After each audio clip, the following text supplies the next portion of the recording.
I think that this concept of a community, a human community with a shared future, is the only way in which the world can make progress.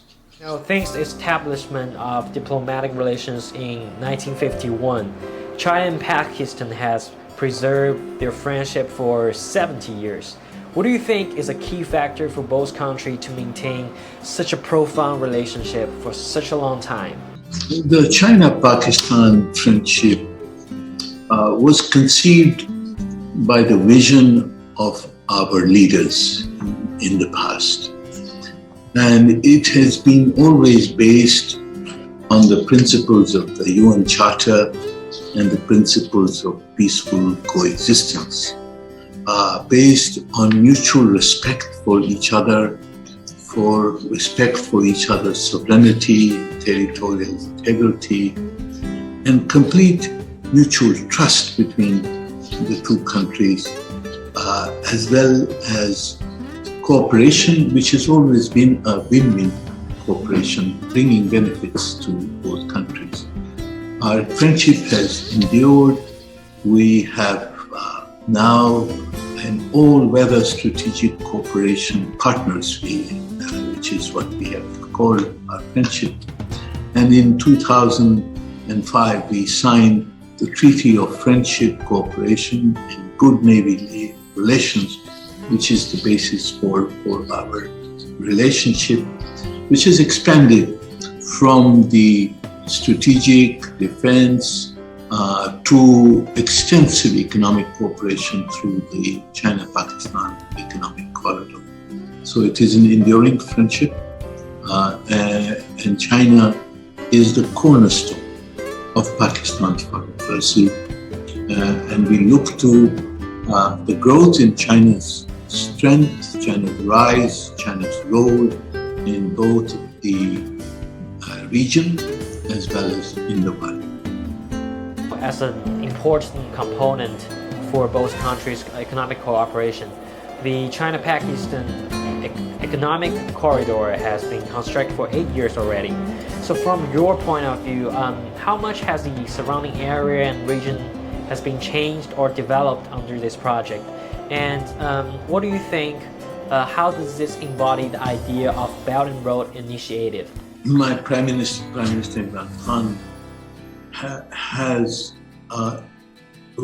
very warmly endorsed the initiative of President Xi Jinping, his visionary initiative for the Belt and Road Initiative, which represents the model for economic cooperation in the future, bringing benefits to all the people of the countries involved in a win-win cooperation. And China-Pakistan Economic Corridor is a flagship project for the Belt and Road Initiative. We know that you are a permanent representative to the United Nations from Pakistan. So in your opinion, what are some of the challenges and problems that the international governance system, with UN as its core, of course, is facing nowadays? And how would you evaluate China's role as a member of the United Nations Security Council? Well, I think, as we all know, the world is passing through a very difficult point in history. We are facing the pandemic, the COVID-19 pandemic, which has triggered the most pervasive health and economic crisis in the last 100 years. It has increased inequality and pushed back millions of people back into poverty and reversed the progress made in development over the last several decades. So that is a major challenge we have to address. But unfortunately, at the same time, there has been an effort from some quarters to trigger global tension. China has a very important role, as well as the the fastest growing global economy and the second largest global economy in the world, it has an important role and important responsibilities to address the pandemic, to address the issues of climate change, to try and redress the inequality in the relations between nations, and try to promote cooperation and avoid the global tensions which have been promoted by certain quarters. We know that Chinese President Xi has emphasized several times in the recent years about creating a community with a shared future for mankind. And what is your understanding for this proposal? I think that this concept of a community, a human community with a shared future, is the only way in which the world can make progress. We are living in a world which contains major, not only economic, but military powers. We are living in a world in which nuclear weapons still exist. And therefore, a major war or conflict between major nations is unthinkable. And therefore, the only way in which we can conceive the future of mankind is a peaceful future.